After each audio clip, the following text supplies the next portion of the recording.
conducting the meeting in this fashion. I know it's not ideal, and for those who join us remotely often, this kind of levels the playing field for everyone. So we were going to change sort of how we conducted today's meeting based on some of the current events anyway, and so I hope that this platform will allow us to do that and share some important updates and gather some information from folks.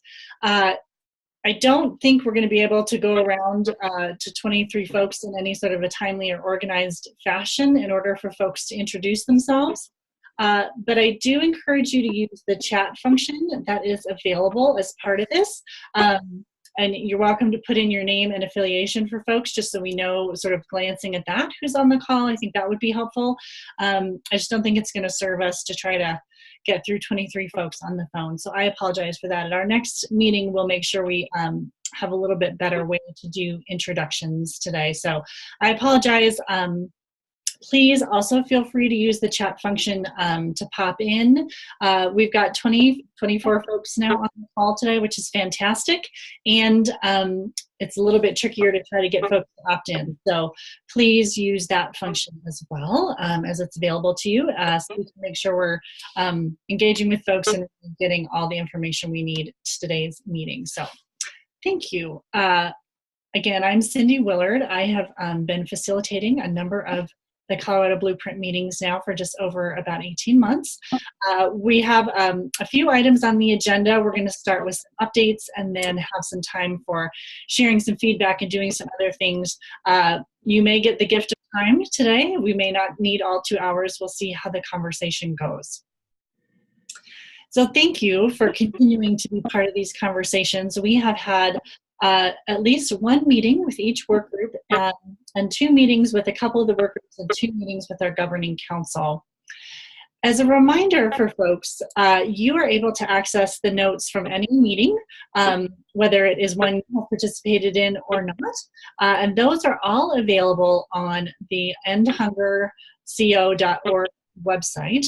There's a place where all of those meeting minutes live, and you are welcome to take a look at any of those. Within the work groups at this point, and the first meeting as we had a conversation with this group in looking at the different strategies and priorities underneath the goal and working to find places where there was some synergy and some momentum to move the work forward. In a couple of groups, we've come closer to identifying what success will look like in those cases, and then some strategies that we can start collectively working on together. And again, all that information is available to you on endhungerco.org website. So I encourage you to check out those notes as you have time.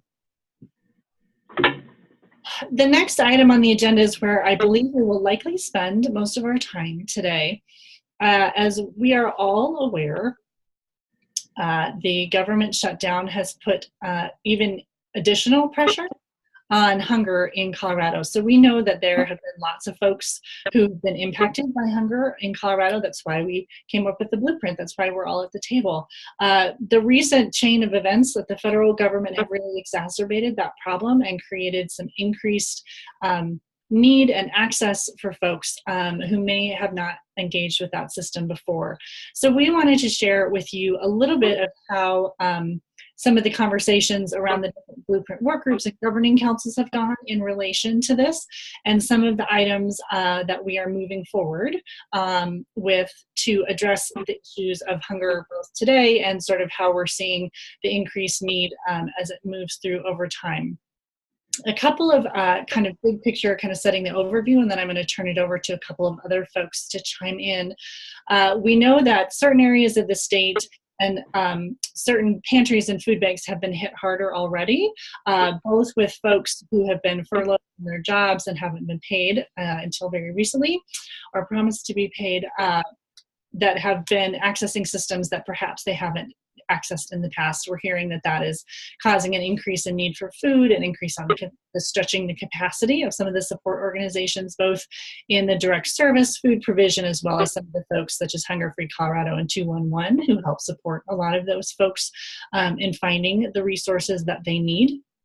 And so we have been considering as the blueprint, how can we help to address that? And are looking at a couple of different things to help bring some additional resources to the table for hunger. So I am going to, at this point, turn it over to Alexis Friedman.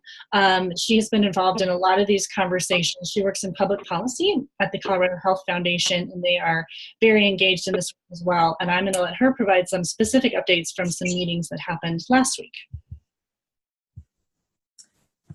All right. Hi, everyone. Sorry we don't get to see you in person today, but this is the next best thing, I guess. So just a couple updates from my end, and would love to hear what others are seeing on the ground as well. But I wanted to mention that last Friday, we had a chance to convene the CEOs from 5 food banks that serve the entire state of Colorado, just to have a discussion about what they have been experiencing in response to the federal shutdown. And just a summary, I will say, I think it's varied a little bit across the state in terms of the response. Some of the food banks, such as Care and Share and Colorado Springs, are already in full-on crisis mode, where the demand is exceeding the supplies that they have on hand, and everyone is expecting a really dramatic increase in food resource needs in early to mid-February, even with now the government temporarily reopened. They are expecting to see a real run on the food banks. So we've been in conversation with all of them. Also have had a lot of conversations with the Department of Human Services as well as the governor's office. And I wanted to share that right now, really actually at this moment, Governor Polis is at Food Bank of the Rockies, and he is filming a public service announcement, both in English and in Spanish, that will be pushed out statewide. The exact phrasing of this has changed a little bit over the past couple days as the shutdown has temporarily been reopened. But the message is really going to be around how hunger is an urgent need in the state of Colorado, and that we need Coloradans to step up and to help their fellow neighbors during this time of need.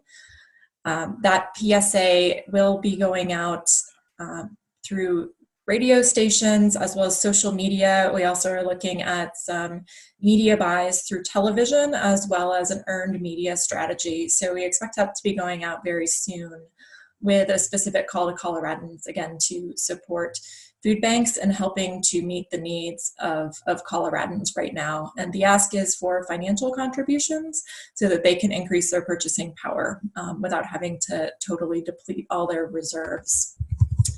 That public service announcement will be driving Coloradans to the website endhungerco.org, where there will be some simplified information about how to donate and how to seek resources. The Trailhead Institute is going to be helping to coordinate the intake of those funds and then distribute those funds back out to the food banks statewide. So that's one very immediate thing that is going on right now. We do expect this will get a lot of media attention, and certainly wish we weren't in this situation, but getting the governor on record saying that hunger has been and continues to be a real challenge for Coloradans is not only hopefully a great way to get some relief to Coloradans in need, but really aligns with the goals of the blueprint, trying to raise awareness around the scope of hunger in the state. I think that's the main thing I wanted to share. Cindy, is there anything else you wanted me to cover? I think that was the big update from sort of the action that we know is in place. So thank you, that's great. Okay, and then I guess just one other quick update, and I know we've got some folks from CDHS on as well, but there also was a letter that went out from the Department of Human Services to all SNAP clients, alerting them and explaining why they were receiving their February benefits in the month of January. And that went out, I believe, just over a week ago, so that there was some explanation as to why those advanced benefits were being issued. And I will just say, and again, others can probably speak to this better than I can, I think we're still very much in a time of uncertainty, knowing that the government is temporarily open through till February 15th. But had some conversations this morning, and I think it's still uncertain knowing when March benefits will be issued and what the landscape is going to look like in the next 2 weeks. Thanks. Great. So I wanted to open up the floor from someone from both the SNAP and then following that the WIC program, just to share any updates that you would like this group to know about in terms of actions you're taking or updates that this group or communications or messages that this group can help spread for you. So let's start with SNAP, if there's anything additional to add, and then we'll move to WIC. Hi, everyone. This is Terry Chaston with CDHS and SNAP. Alexis was correct in all of her statements. We did have a letter that went out to clients last week encouraging them to remember that the additional benefit that they received on their card this month needs to help to get them all the way through February. We do have concerns whether or not people will be able to, manage that. Hopefully everyone will have an opportunity to read the letter. So we are still concerned that there could be an increased need towards the middle to end of February because of the amount of time between the February allotment and the March allotment. We have been having daily calls with our regional office. We did not have one today. We anticipate hearing some information from the federal Food and Nutrition Service, hopefully sometime this week, so we know what we will be doing for March. Right now, all we know is it's business as usual until we hear something different. That's it. If anyone has any questions, I can certainly try to answer them, but that's really where we're at right now. Great, thank you. That's really helpful. Anybody from the WIC side of thing have any updates or information they would like to share with the group? Yeah, this is Erin Kendrick. Can you hear me okay? Yes. Okay, great. So I work with the Colorado WIC program, and we are running operations as usual. And with the good news with the government reopening, we had funding for the following month, and we're looking into funding for March. But our message is that we are open. We're running operations as normal. We are messaging that on Facebook and by texting our families that we're open and running. So we also chose to share the Hunger Free Colorado handout regarding the fact that SNAP recipients may have received their benefits early. So we shared that handout with our local agencies so they could share with families as well. But I think other than that, we are good to go right now. Great, thank you. And we're having meetings every 2 weeks with the regional office and headquarters as needed. Great. So I wanted to open it up to others on this call. I think it's helpful to get a sense of the conversations you may be having within your organization or what you might be hearing from people in the community. So I'm going to open it up to conversation just about what folks are hearing or seeing, or how you're thinking about addressing the sort of kerfuffle that we're in the middle of right now.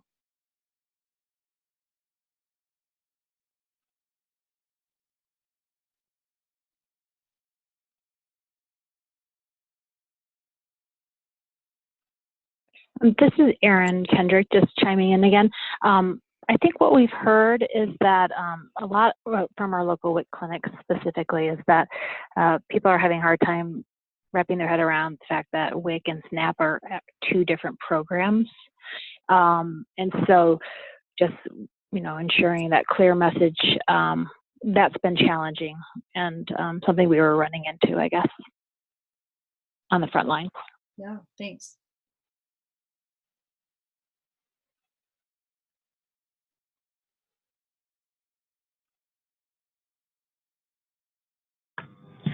This is Michelle in Mesa County. Can you hear me? Yes. So one thing that we've run into a lot of folks, because we've been doing a lot of outreach, like we're actually calling our customers who we haven't received paperwork on, and we're hearing from a lot of folks that they just assumed that we were just closed, and so why bother turning in their paperwork for SNAP recertification or application. So that was something we weren't expected. So we've done quite a bit of media time and just doing phone call outreach to our customers to try to clear up that misconception. Great. Thank you.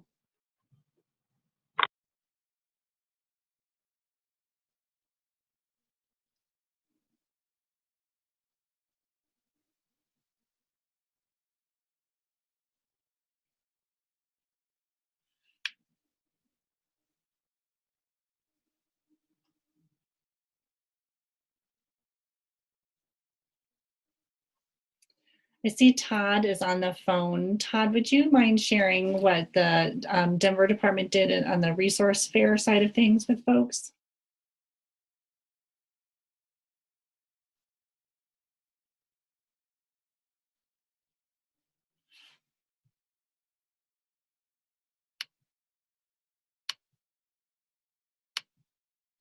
I wonder if maybe Todd had to step away. Not seeing him on there. Anyone from Hunger Free have any updates to share on what you're hearing through the Hunger Free hotline, or is there any information that would be helpful for the group to understand?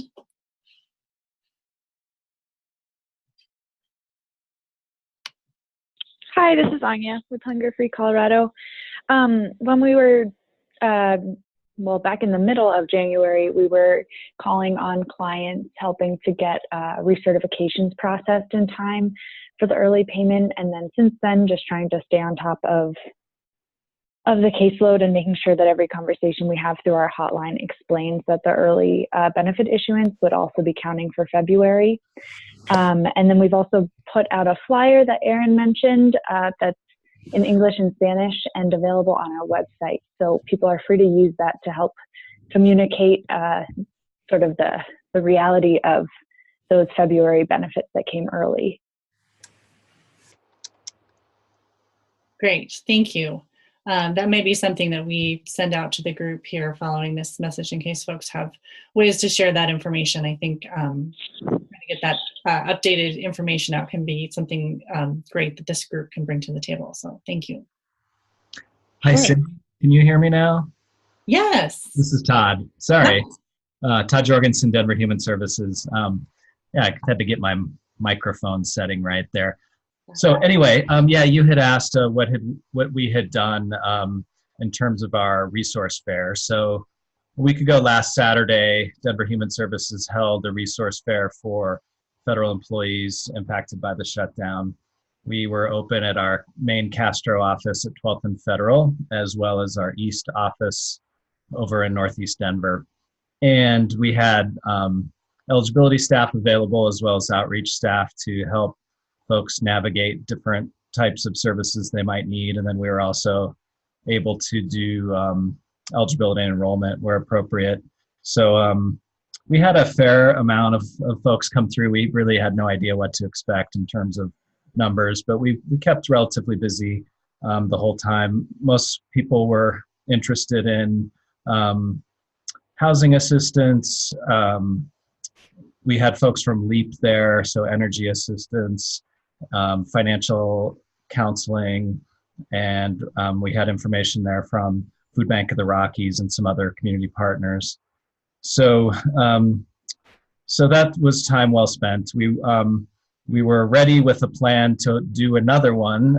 Thankfully, with the news on Friday, at least for the short term, we're holding that plan to have another one, but hopefully we won't need to. So if we do, we're wanting to check with some neighboring counties and see if we might hold a regional version of what we did and maybe have it out at the airport for folks that were, TSA folks in particular, that were impacted. So with that said, then I think we're just hopeful that the state will still plan on having, at least for the next couple weeks, having their regular calls with counties to kind of get the latest information. You know, given the 3-week time frame, we're still a little skeptical and wanting to make sure that we have plans in place in case we go into shutdown again. So just following that in terms of any direction to communicate to our customers, and then also kind of doing some of our own planning locally in terms of local resources that we might need to engage. So thanks. Great, thanks. Any other folks on joining us today who want to share any updates or what they are observing from their vantage point on this issue? Hi, this is Heather Benninghoven over at BDT. We operate the Colorado Benefit Center, helping people apply for benefits over the phone. We also just helped out with some recertification stuff for CDHS and getting those applications in before the deadline. One thing that we haven't really encountered yet in Colorado, but we have with our other states and SNAP, and I'm not sure if anybody has come across this, but some clients have called in saying that they've tried to use their EBT cards at some locations during the shutdown, and were told that they were only allowed to spend a certain amount or were not able to use their EBT cards out of fear, I guess, of grocery stores not being redeemed properly. We're not quite sure. So I'm not sure if anybody has heard of any of those rumblings around Colorado, but that is something that we have experienced in some of our other states. So just kind of like as a heads up, I guess, we've just instructed our people who are helping folks on the phones here that if they've encountered any of those, to let us know, and we would forward them to Max and Terry over at CDHS of any retailers who are not accepting EBT during the shutdown.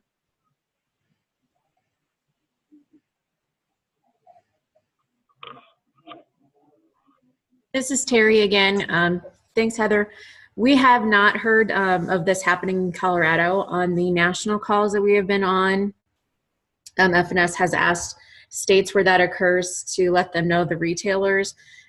They reported out in the last call that we had that they tracked most of those down and found out that those that was not actually happening when they talked to the retailers, which is good. There were some retailers in states that were in the midst of doing their recertification process to become a approved retailer, and there were a few retailers who fell in the crack there that did not get their recertification done prior to the shutoff. So those retailers were not able to accept EBT, but we did not have any retailers in that situation in Colorado. So if anyone does, just like Heather said, hear about this, please let us know so we can let FNS know, so they can reach out to those retailers and see how to remedy that misunderstanding.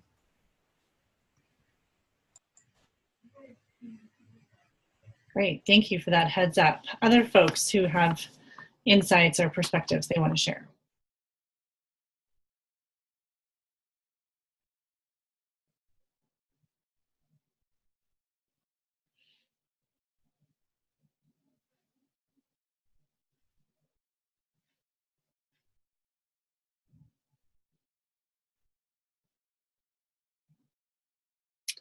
Okay, well, hearing nothing and seeing nothing else on the chat at the moment, we will do our best to keep you informed, particularly as the PSA project moves forward, so that you all are up to date and can help us spread the word about the campaign to help provide additional resources to make sure that we can get food to folks. I do expect in February that the food banks and pantries and those providing frontline direct resources in the community will see an increase, just as we're expecting. So we will rely on you to help us spread the word, and we will do our best to keep you up to date. Are there any other thoughts or questions before we move on in our agenda today?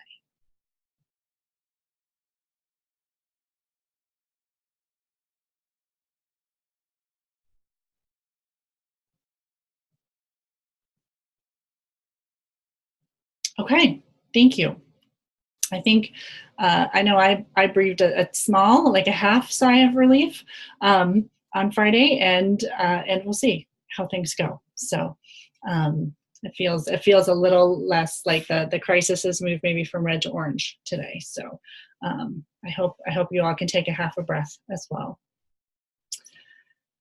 So the next item on our agenda is to talk about the job posting for the implementation director. I hope you all have seen the one-page ad that talks about sort of the profile of the position, and then the longer job description, which is available on the Trailhead website.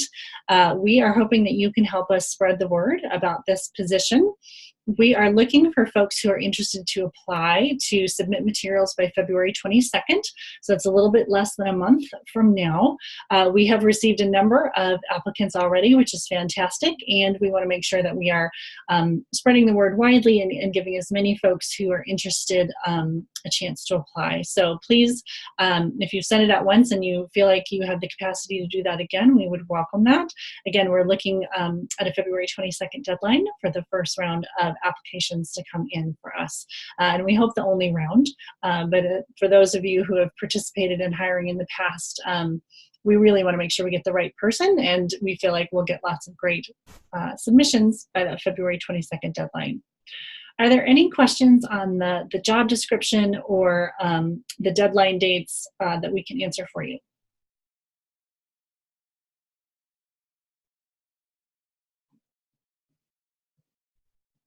Okay, fantastic.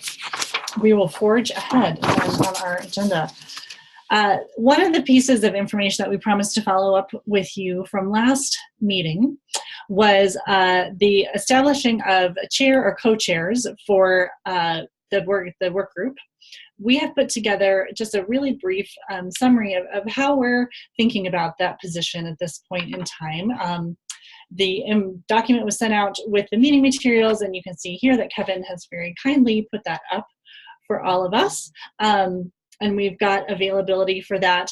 What we'd like you to do is take some time to think about this. What we're looking for is someone who can be help us craft the agendas and keep the work moving forward, potentially work between work groups if that becomes an item that surfaces, potentially be a liaison or share some information with the governing committee. We expect the position may take an additional 2 hours a month, so there is a slightly increased time commitment to be the chair or co-chair of a work group, but we've kind of outlined what we're looking for here. Our thoughts on process will be that we will share this with you at this meeting so that you can think about it. We would like you to send nominations. Either you can self-nominate if this is something you're interested in stepping up and doing. We would love to have you self-nominate. And if you are thinking of someone who would be a great fit for this, you are welcome to nominate them. What I will ask you to do is send an email to Kevin. He is whom you have been getting your regular communications from, and if you need his email, you can let us know. But to send those nominations to Kevin. And then at our February meeting, we will share with the entire group all of those nominations that we have for the leadership positions. And then we will have some conversation and select a work group chair or co-chairs, depending on how that shakes out. Some work groups have been pretty adamant that they want a co-chair. Some are fine with just a single person. So we'll have a little bit of that discussion at the next meeting as well. But wanted you to have a sense of what we're looking for in this person before we made any selections. And so we will be connecting with you all at the February meeting to select our chair. Are there any questions about that process or this brief job description that we can answer today?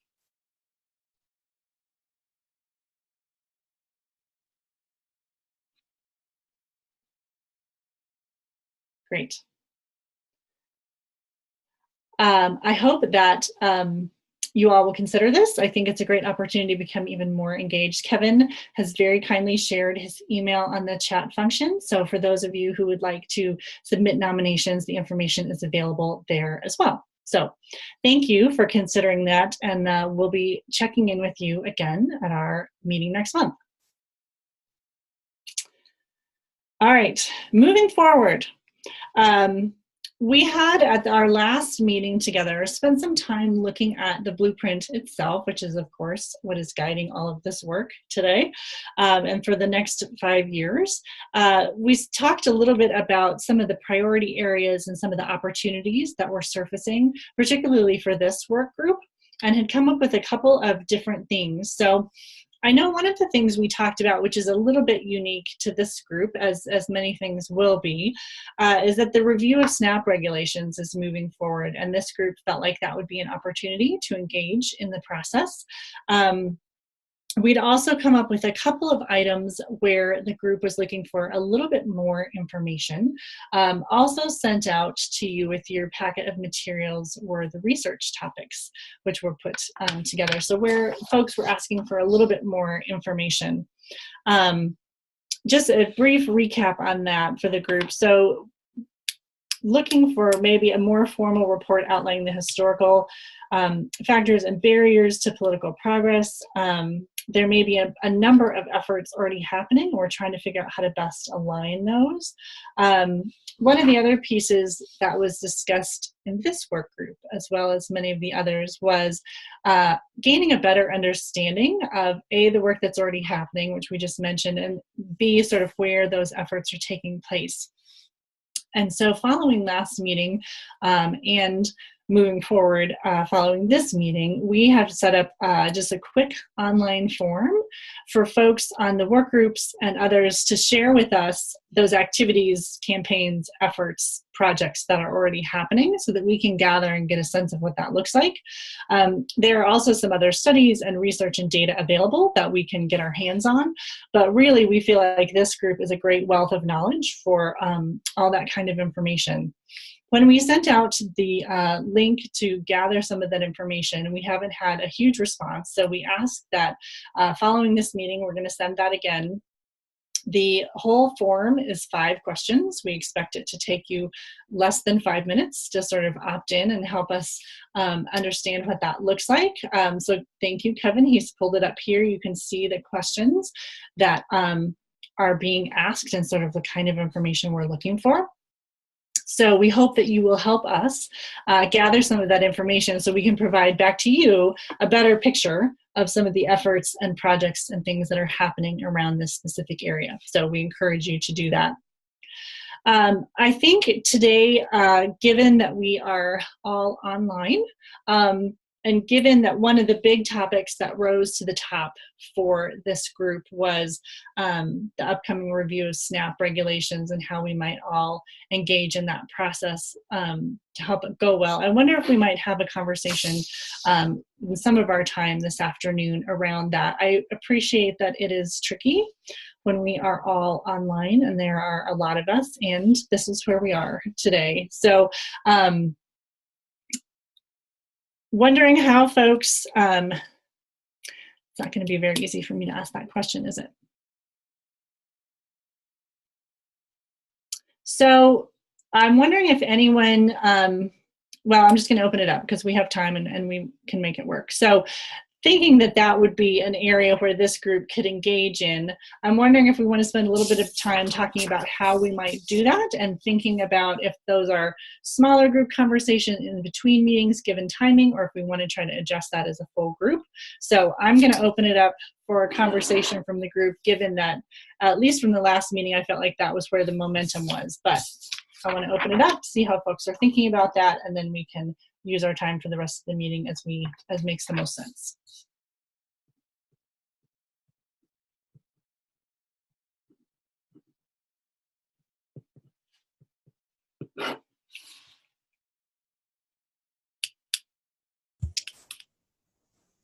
This is Alexis. I'll just chime in, and actually I might put Terry on the spot again if she could give an update as to the planned timing for the rule rewrite. I think last I heard the plan was to have something ready to go to the State Board of Human Services, I want to say by June or early summer. I know there was also a process in place engaging counties and also some talk of pulling in some broader stakeholders. So it certainly seems like a tremendous opportunity and a place where this work group could be weighing in and providing real value add as we have this opportunity to revise the rules. But would love to hear a little bit more just on any timing updates or other updates that anyone has along those lines. Thank you, Alexis. This is Terry. Yes, we are working on a sort of update, rewrite to the regulation. We did submit a technical rewrite that went to State Board the last 2 months. It will be effective March 1st. This one did not have any real policy changes. There was some, it was a wildly important goal of the governor that all the major programs do some cleanup of the regulation. So that's what that one involved. Like I said, that's effective March 1st. For the last couple months, we've also at the same time, been holding some regulation work group meetings with county representatives, going through the regulations and talking at different points within the regulations and different policies that are open for us to change. Hopefully, as most of you know, SNAP is heavily regulated by FNS, but there are sections within that federal regulation where there are state options, waivers, interpretations. Those are the pieces that we are looking at potentially modifying, but our main goal is to do some rewrite to make it simpler and easier to follow, potentially change some of the flow. So as I said, we had a couple work groups. We had originally planned to use the month of January to start actually drafting the regulation. But as we just got done talking about, the shutdown really absorbed a lot of our time through January. So we have not had a chance to get as far in the drafting of the regulation as we had hoped. We will be doing some of that in February and March. And we'll be holding another county work group once we have some stuff actually drafted. And then we had also planned on holding a meeting with interested advocacy partners and other entities once we had some language drafted. So potentially we could I could bring some of that language to this work group as well. Our aim right now, barring anything else that might come up, is to have this rewrite effective October 1st, which does mean we would be taking it to board around that June, July time. But again, if other things happen, it may take us away from the actual drafting. But that's where we're at right now and kind of what our plans for that rewrite are. Great. So it sounds like there may be an opportunistic way for this group to engage. You mentioned bringing information to other partners for review. We could certainly set aside time at one of these regularly scheduled meetings and have those conversations. So that seems like a great opportunity. Are there other points in the process or other ways that this group could help engage or support that process as it moves forward? Well, I think right now, even if people have suggestions or thoughts or ideas on things that are within the SNAP regulation that maybe don't make sense, they're hard to understand, or even if there's just major policy suggestions, we're definitely open to all that. And if there are places where unfortunately we can't make a change because of the federal regulation, it will give me an opportunity to point that out as well and provide some information on those sections of the regulation. Is there a way for folks to know, or a document that we might be able to share with folks that helps them understand where there's that wiggle room and what things are not up for discussion? Or is that something you could share with the group today?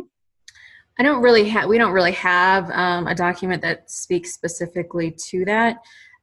Mainly it's using multiple sources to be able to identify that.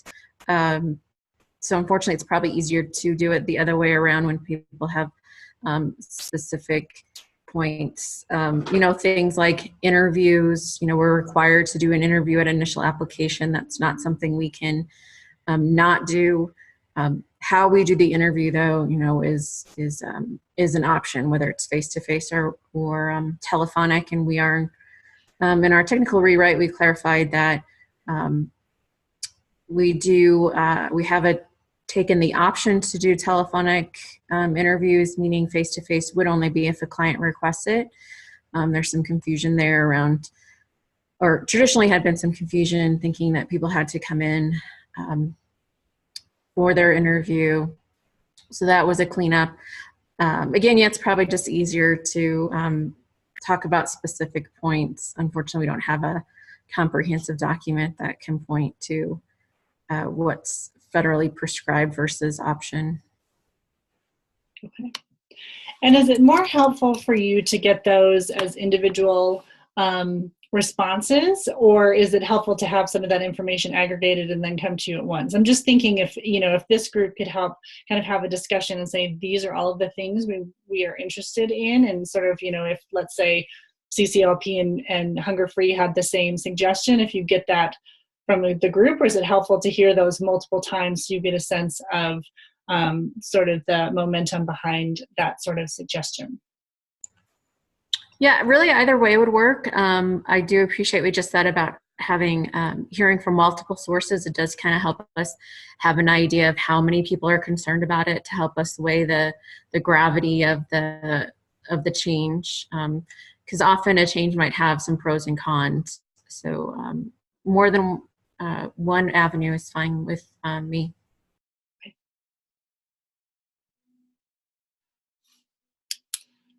Great. Do other folks have thoughts on the process, or how we might engage this group to be most effective in it?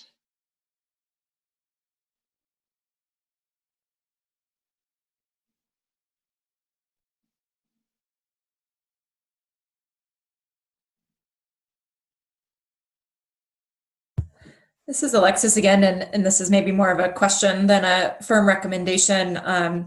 But I'm wondering, is there any plan to engage SNAP clients in informing areas that perhaps could use some work in the regulations? And if that's not the plan, might that be a role of this group to potentially think about a client engagement strategy, or to help ensure that we are hearing from those who will be impacted by the regulatory change, to lift up those voices?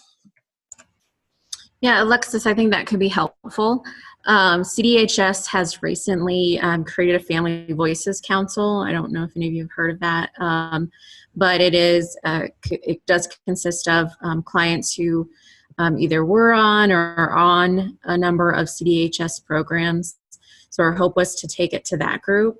Obviously, it's kind of a small group. So I think leveraging this group to reach more clients could certainly be helpful.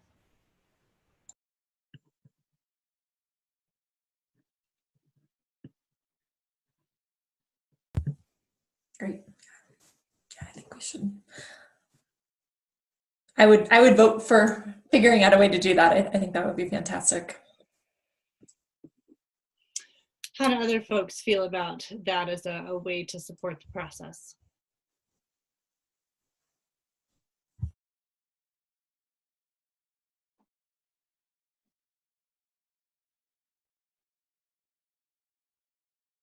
This is Anya with Hunger Free Colorado. I would 100% agree that that's a worthwhile use of our time and effort.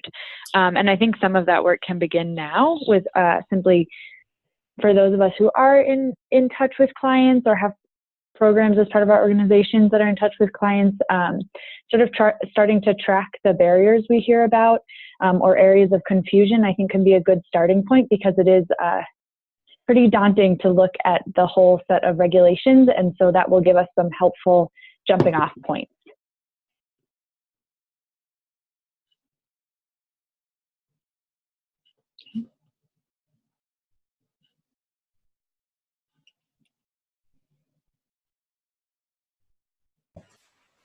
Hi, Todd Jorgensen from Denver Human Services. Yeah, I would just add to that as well. I think it's a great idea for us to start getting that feedback now. I can also contribute some of the feedback that we received through our Denver SNAP Access Task Force. That report is now available.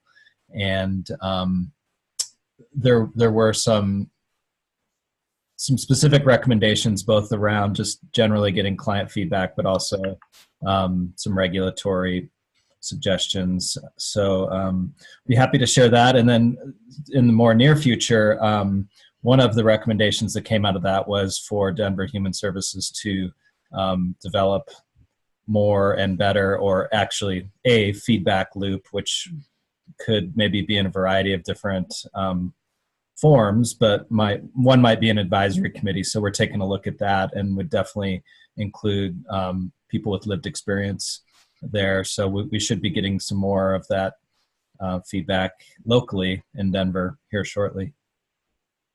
Thanks. Thank you. Chad, this is Erin Kendrick with Colorado WIC. I was wondering is that SNAP and enrollment report released yet, or is that in progress?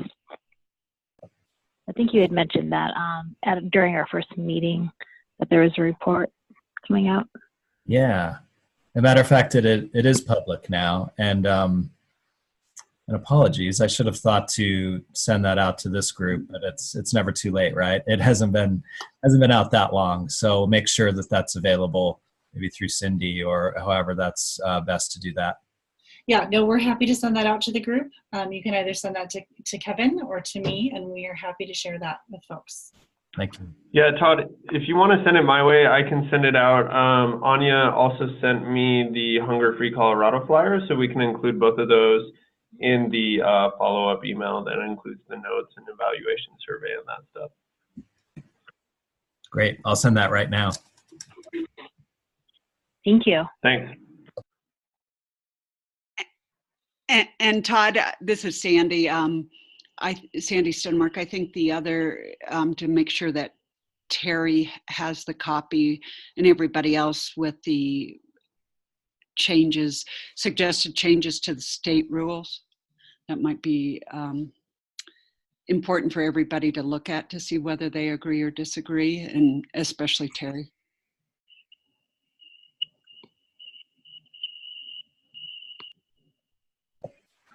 Hey, Sandy.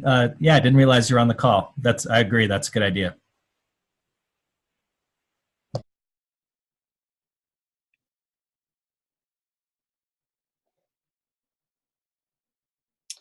What about other folks who might be able to gather some feedback information? I know we've got, Hunger Free is able to do some of that. We've got the Denver Human Services report. Who else might be able to help us gather information that might inform how this process moves forward?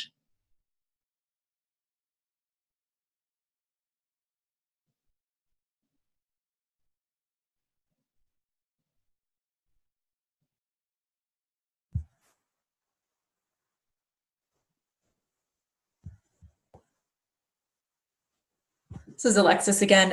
It seems like all the state outreach and enrollment partners, Benefits Data Trust, Hunger Free, Care and Share, they probably have some good data, and perhaps it's worth sort of a focused conversation with those who are on the front line, interacting with clients to help consolidate some of those barriers or challenges or things that we shouldn't change that might help inform the process.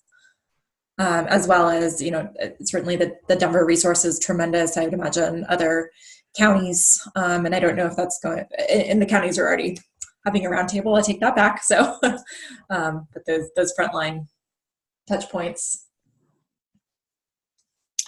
I was just trying to think about A, those sources, so that's helpful, and B, how we can get that information to folks maybe in advance of the February meeting, so then we could see if there were themes or trends or sort of key pieces that needed some attention, and maybe utilize part of that February meeting to have that kind of synthesis analysis conversation. So just trying to understand kind of the sources that we might pull together that could help this group have a discussion about, again, some of those themes or key areas that might be helpful to move the work forward.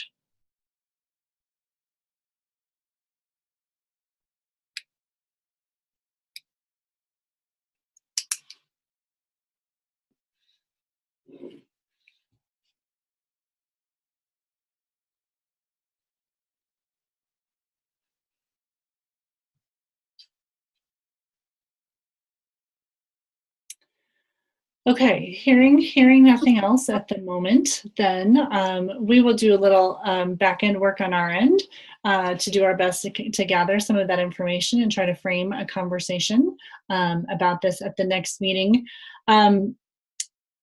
Terry, did you have a sense, and I know there are a lot of moving parts, so I'm just asking for kind of a ballpark here, that do you think it might be, let's say, the April meeting when CDHS might bring a draft that the group could respond to, or do you think it would be after that April timeframe?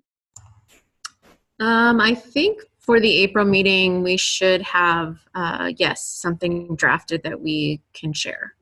Okay. I will probably know much more in our February meeting, because we'll be able to gauge how much progress we have been able to make from now to that February meeting, which will help inform that a little bit more. You bet. Thank you. That's just helpful for thinking about, how we would structure perhaps the meetings in between now and then. So thank you. That's great. So again, we'll commit to trying to pull together what we can and what we know from the groups that we've identified here today. If you have thoughts about other folks who might have that information, you could let us know. I know we will also ask around in our networks and can likely identify some of that information, but then we can do our best to bring that and perhaps have a conversation in February about, again, what does that mean? What does that tell us, and how do we best move that forward? So thank you. So the other part of the conversation, I think, might be a little bit tricky given the format that we have today. So again, that was sort of the piece of momentum and sort of the work that seemed most in front of this group at this point in time. So I wanted to make sure we addressed that today. I think having a conversation about some of the other kind of strategies and ideas underneath this goal, you can see me looking at my blueprint, which I keep with me all the time. Thinking about the marketing campaigns and some of those other pieces. Sorry, I'm looking at the wrong one. That serves me right for not paying attention, huh? But some of the other pieces about expanding state capacity and those kinds of things may come out of some of these other changes. And so I'm hesitant to move too deeply into those at this point. However, I am open to that conversation with folks. And given that we've got some of this work in front of us with the shutdown and wanting to really maximize our efforts there as well, I wonder if folks are okay with punting some of this to the February meeting, or if there are other key pieces of work that folks want to address today. And I'm absolutely open to that. I'm just thinking about some of the challenges we have around timing and sort of the meeting as we have it today. So are there other key topics or key areas that folks want to address today on the call?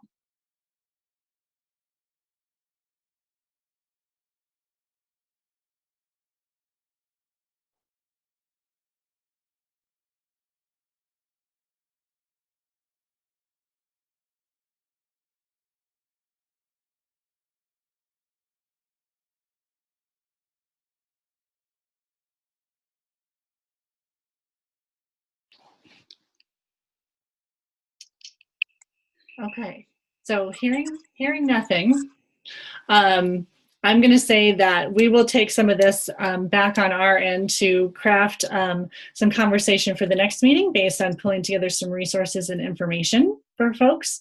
And we will do that in advance of the meeting and get information to you as we have been ahead of the meeting.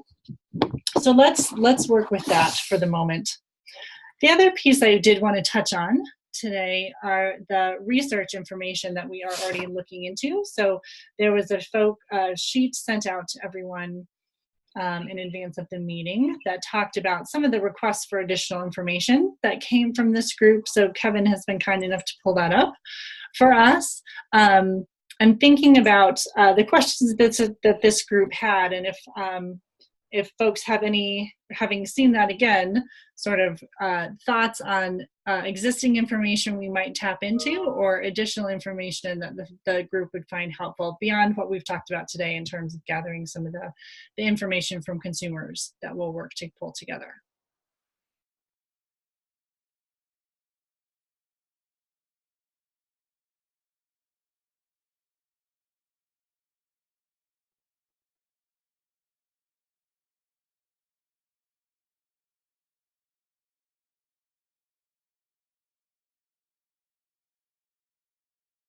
Okay, so we will do our best to continue to pull together resources on this research side of things as well, as we gather more information to help inform this group and increasing enrollment in SNAP and WIC across the state, which is our ultimate end game. Yeah, go ahead. This is Sandy Stenmark, and I don't know if this is appropriate for this part, but there are many in the health systems, and we have had some discussions with Todd Jorgensen and Heidi Hoffman and Aaron from WIC that really want to try to target Medicaid beneficiaries who are not currently enrolled in SNAP and WIC, and figure out better ways to outreach and enroll them that will not consist of multiple handoffs. And so some of the data that will be needed is to overall understand where we currently are in the state with Medicaid beneficiaries who are not enrolled in either program, in one or both programs. That would be a huge help to understand if health systems being part of the solution are actually closing that gap, and what are best practices to close that gap. So I think that is one request from the evaluation. And the other request from more program development is there a way, and maybe Terry can answer this better, is the app that's being developed currently going to have the capability for people, let's say, a community navigator in the health system, to quickly enroll somebody in SNAP? We know from WIC that now with the statewide WIC form that we will have an ability in the medical field to do help enroll people efficiently in WIC, but not clear whether there will be other apps to do this for SNAP.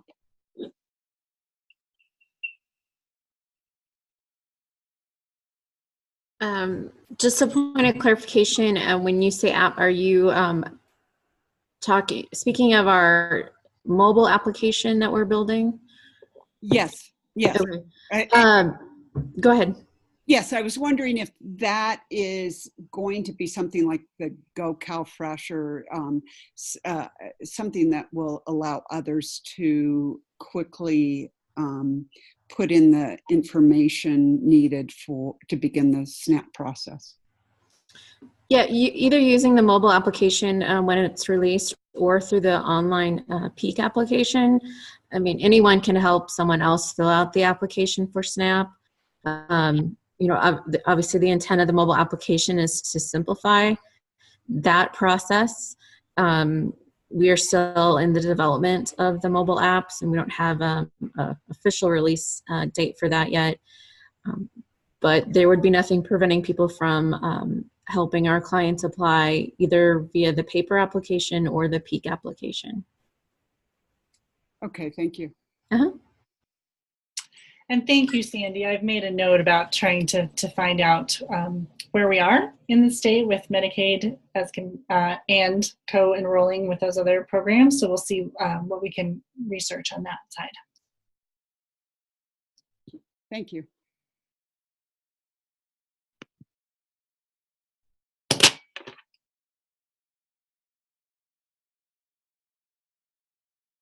Great. And you're always welcome, if you have thoughts between meetings, to get in touch with us. This is not your only time to communicate with us. If something comes up or there's information that you think would be helpful for the group, we're always open to that. But I think this gives us some good information to work with, and we can put together a little bit of a rough framework on perhaps timing and process to help inform the SNAP rule writing program, and then also to respond with some of the research. So I feel like those are good action steps moving forward from today's meeting. But again, I don't want to cut anybody off or end the conversation if there are pieces that we'd like to address on the call today. So I'll leave it open for that.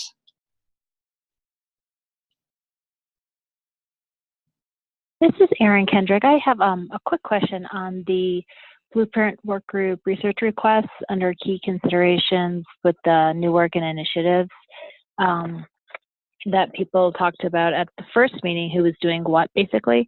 The Colorado Health Foundation had mentioned additional upcoming grant opportunities, including additional advocacy work and WIC funding opportunities to improve outreach and communications to potential WIC families. I'm just wondering about the word upcoming. So we have some current innovation grants through the Colorado Health Foundation at our WIC local agencies, but will there be additional opportunities? Does anybody know? This is Alexis. We do have a February 15th grant deadline coming up. I believe that is open to our food insecurity area broadly. I don't believe there are any specific designated funding opportunities.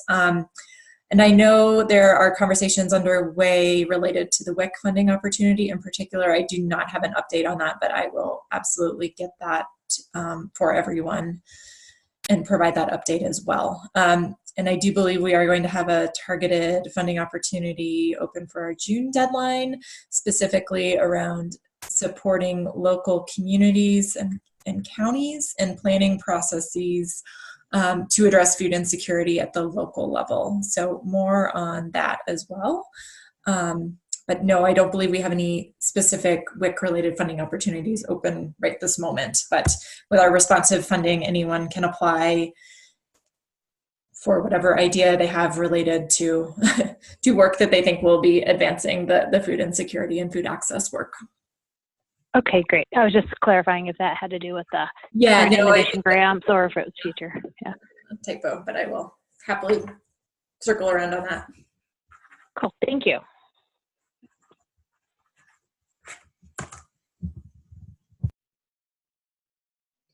Anything else for the good of the group this afternoon?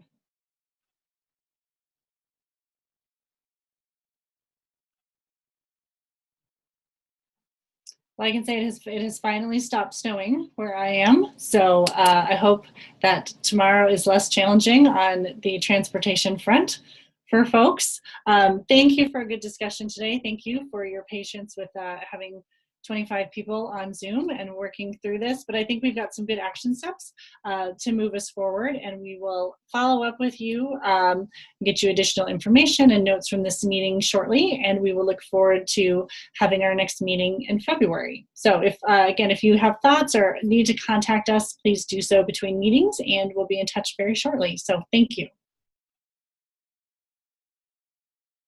Thank you.